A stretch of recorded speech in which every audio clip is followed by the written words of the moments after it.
사무엘하 15장 24절에서 37절 말씀 우리 한 목소리로 같이 읽겠습니다. 보라, 사독과 그와 함께한 모든 레위 사람도 하나님의 언약궤를 메어다가 하나님에게를 내려놓고 아비아달도 올라와서 모든 백성이 성에서 나오기를 기다리도다. 왕이 사독에게 이르되, 보라, 하나님의 궤를 성읍으로 도로 메어 가라. 만일 내가 여호와 앞에서 은혜를 입으면 도로 나를 인도하사 내게 그 궤와 그 궤 사이들을 보이시리라. 그러나 그가 이와 같이 말씀하시기를, 내가 너를 기뻐하지 아니한다 하시면 종이 여기 있사오니 선히 여기시는 대로 내게 행하시옵소서 하리라. 왕이 또 제사장 사독에게 이르되, 내가 선견자가 아니냐? 너는 너희의 두 아들 곧 내 아들 아히마야스와 아비아달의 아들 요나단을 데리고 평안히 성읍으로 돌아가라. 너희에게서 내게 알리는 소식이 올 때까지 내가 광야 나루터에서 기다리리라 하니라. 사독과 아비아달이 하나님의 궤를 예루살렘으로 도로 메어다 놓고 거기 머물러 있으니라. 다윗이 감람산 길로 올라갈 때에 그의 머리를 그가 가리고 맨발로 울며 가고 그와 함께 가는 모든 백성들도 각각 자기의 머리를 가리며 울며 올라가니라. 어떤 사람이 다윗에게 알리되, 압살롬과 함께 모반한 자들 가운데 아히도벨이 있나이다 하니, 다윗이 이르되, 여호와여 원하옵건대 아히도벨의 모략을 어리석게 하옵소서 하니라.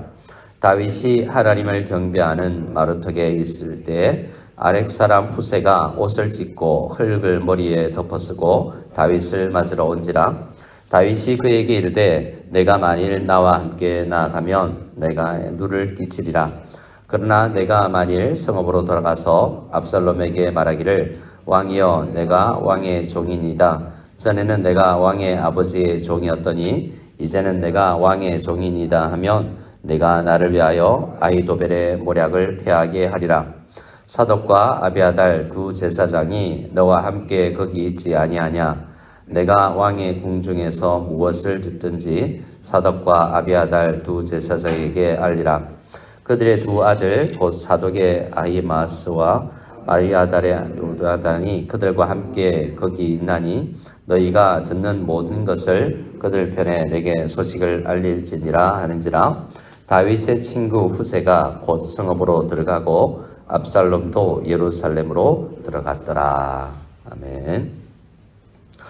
다윗은 아들 압살롬의 모반 쿠데타를 인하여서 이제 피신을 가고 있습니다. 어제 말씀드린 것처럼 도망이기도 하지만 또 싸우지 않으려고 하는 그러한 계획도 그 마음 가운데 있습니다.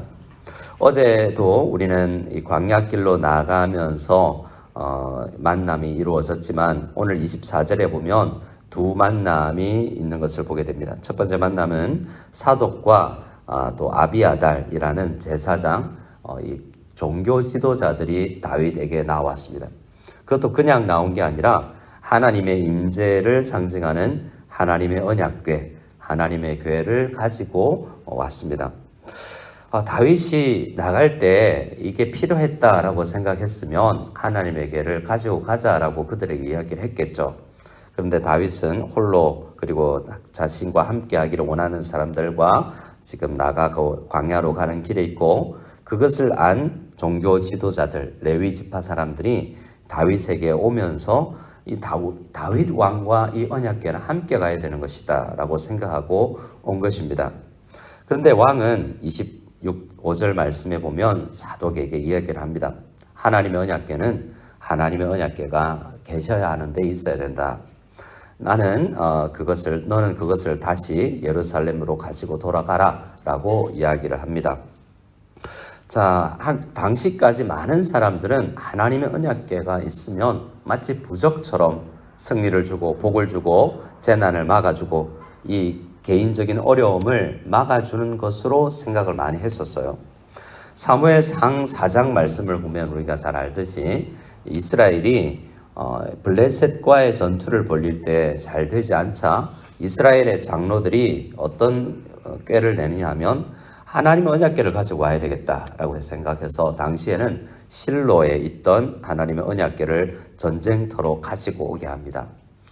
그리고 두 사람, 엘리의 두 아들 홈니와 비느하스에게 하나님의 언약궤를 맡기고 전쟁에 참여하죠. 그들의 계획은 뭐였겠습니까?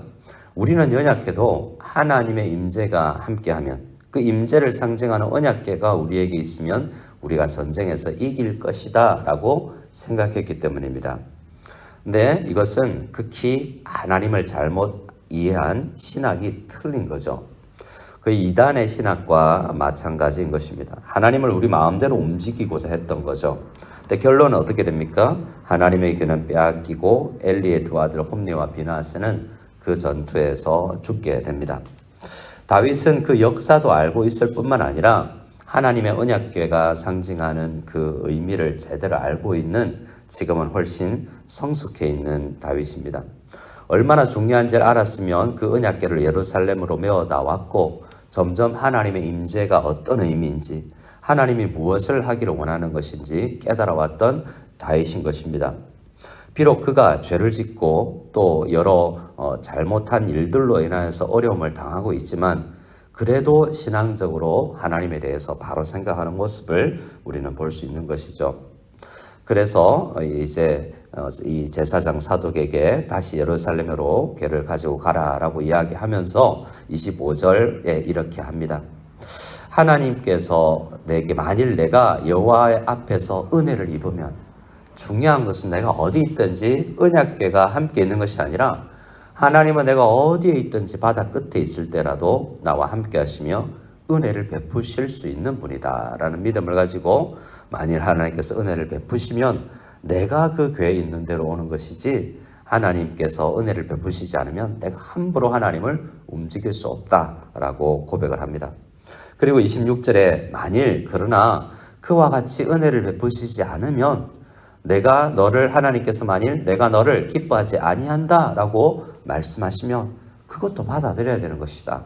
하나님의 은혜에 때가 있는 것이지 내가 하나님의 뜻대로 움직여야지 하나님의 뜻을 내가 함부로 조정할 수는 없는 것이다 라는 믿음의 고백을 합니다. 그리고 이 믿음의 고백 이후에 27절 이하에 보면 그러나 이 인간의 할 도리는 다 하는 모습을 보고 있습니다.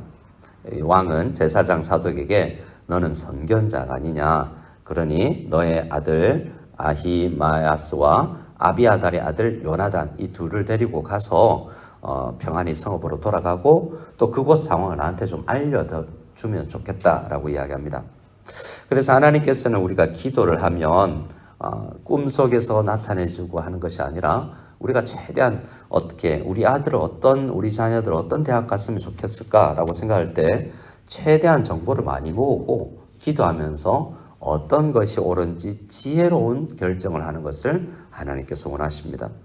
기도를 많이 한다고 1.1획을 말씀해 주시기를 기다리는 것이 아니라 많이 내 할 도리 공부와 정보를 최대한 모으고 그것 앞에서 내가 바른 결정을 할 수 있는 지혜를 주십시오라고 우리는 기도해야 되는 거죠. 그래서 하나님께 지금 다윗은 무엇을 구하고 있습니까? 황급하고 다급하고 어려운 상황이지만 어떤 다른 도구를 이용할 것이 아니라 하나님을 신실하게 믿을 때 은혜를 구하고 지혜를 구하며 지금 나아가는 것입니다. 그런 다윗에게 하나님께서는 이렇게 사람들을 붙여주는 거예요. 지금 다윗이 뭔가 친구를 사귀려고 열심히 했던 우정이 있는 그런 부분도 있겠지만 중요한 것은 이 모든 사람들과의 만남은 하나님께서 붙여주시는 만남인 것입니다. 하나님께서 은혜를 베푸실 때, 하나님께서 우리에게 지혜를 주실 때 지혜가 없으면 지혜 있는 사람을 붙여주시고 은혜의 통로가 되는 사람들을 우리에게 붙여주는 것이죠. 그래서 우리가 기도할 때 하나님 은혜 주십시오, 지혜 주십시오 이 아침에 기도하면 하나님께서 때로는 사람을 붙여주시고 때로는 환경을 열어주셔서 우리의 선한 길을 인도하실 텐데, 그러나 내 마음처럼 그것이 빨리 이루어지지는 않을 수 있고 하나님께서 조금 더 기다려라, 아직은 아니다 라고 말씀하실 때도 있다라는 것을 믿고 계속 지속적으로 하나님 앞에 지혜와 은혜를 구하기를 원합니다. 자, 그들을 돌려보내고 나자 또 이제 30절 말씀에는 그 상황 가운데 다윗이 이 광야길로 가는 가운데 어떻게 걸어갔는지 그 모습을 잠시 이야기해 주고 있는데요. 30절에 다윗이 감람산 길로 올라갈 때 그의 머리를 그가 가리고 맨발로 울며 가고 그와 함께 가는 모든 백성들도 각각 자기의 머리를 가리고 울며 올라갔다라고 이야기합니다. 이 모습은 죄인의 모습입니다. 피난가는 귀양가는 그러한 죄인의 모습이 아니겠습니까? 그래서 나는 참 처량하다. 왕인 내 신세가 왜 이렇게 됐을까라고 처량한 모습이라기보다도 그렇게 해석하는 신학자들이 많이 있지만 이것은 하나님 앞에 내가 죄인이다. 이래도 마땅하다. 내가 벌받는 것이다. 라고 죄인의 모습을 회개하는 모습이라고 할 수 있습니다. 그리고 그 모습 속에서 어떤 공동체를 원하는가에 대한 그의 마음도 있죠. 비록 내가 못나서 지금 어렵고 지금 나라가 깨어질 위기이지만 하나님 회개하는 마음으로 이 길을 가오니 언젠가 때가 되면 이곳으로 다시 올라오고 우리 민족이 하나 될 수 있도록 도와달라는 그러한 회개와 간청의 모습을 이 모습 속에서 볼 수 있습니다.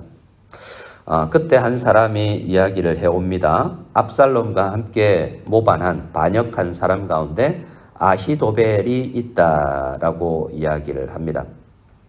아히도벨은 12절 말씀에 의하면 오늘 본문 15장 12절의 말씀에 의하면 다윗의 모사라고 이야기를 하고 있습니다.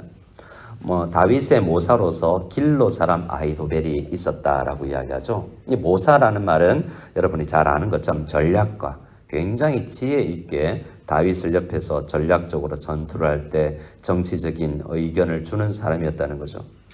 굉장히 정권에 있어서 중요한 한 사람이 압살롬 편으로 넘어가 버렸다라는 거죠. 얼마나 큰 실망이 되었겠습니까? 그런데 이 전체적으로 다윗이 판단할 때 압살롬의 반역은 잘못된 것이었습니다. 자기의 죄도 있지만 분명히 이 모반은 하나님께서 허락하시는 왕정이 아니라는 것이 확실하죠. 그래서 다윗은 31절에 이렇게 기도합니다. 다윗이 이르되 여호와여 원하옵건대 아히도벨의 모략을 어리석게 하옵소서라고 기도를 해요. 이 기도는 시편 3편에 더 자세하게 기록되어 있는데요. 시편 3편은 이때 기록한 다윗의 기도입니다. 여호와여 나의 대적이 어찌 그리 많은지요 일어나 나를 치는 자가 많습니다 라고 시작하는 이 상황 속에서 다윗의 진심을 우리가 알 수 있는데요. 그런 시편 3편 6절에서 이렇게 고백합니다. 천만인이 나를 애워싸 진친다 하여도 나는 두렵지 않다. 왜냐하면 여호와께서 나와 함께 하시고 여호와께서 나를 구원하시고 여호와께서 모든 원수의 뺨을 치실 것이기 때문이다 라고 이야기합니다. 구원은 오직 여호와께 있고 인간의 모략에 인간의 생각이 있지 않다는 것을 아는 것입니다. 그래서 많은 학자들은 이때 선견자 사독, 제사장 사독을 보내고 이후에 오는 후세가 왔을 때 첩보라고 보내는 모든 것이 인간적 수작과 정치적인 모략이라고 이야기하지만 이때 다윗의 깊은 마음에 있는 진심은 이런 전략이 나를 구원하는 게 아니라 여호와께서 나를 구원하신다라는 강한 믿음이 있었던 것입니다. 이 기도가 어떻게 응답됩니까? 32절에 한 사람, 아렉 사람, 후세가 오므로 이 모략이 어떻게 무너진다는 것을 하나님께서 보여줍니다. 31절에 기도했더니 32절에 응답이 바로 온 것이죠. 이 후세도 와서 장례식 모습처럼 다윗에게 슬퍼하지만 다윗은 나와 같이 가지 말고 너는 돌아가라. 돌아가서 그쪽 상황을 나에게 알려다오라고 이야기를 합니다. 35절에 너는 그 상황을 잘 보고 이 왕정의 압살롬 가까이에 있다가 사독과 아비아달 그들의 두 아들 아히마스와 또 요나단에게 전하면 그들이 나에게 소식을 전할 것이다 라고 이야기합니다. 인간적인 모습이라고 할 수 있겠지만 이것은 하나님께서 기도하셨을 때 구원의 통로를 보내주는 사람과의 만남이다 라는 것을 생각하게 됩니다. 오늘 다윗은 황급하고 다급하고 어렵고 힘겨웠지만 이렇게 사람들을 붙여주셨습니다. 37절에 다윗의 친구 후세라는 말처럼 믿음의 친구들을 붙여주신 것입니다. 다윗은 이런 친구가 많이 있었죠.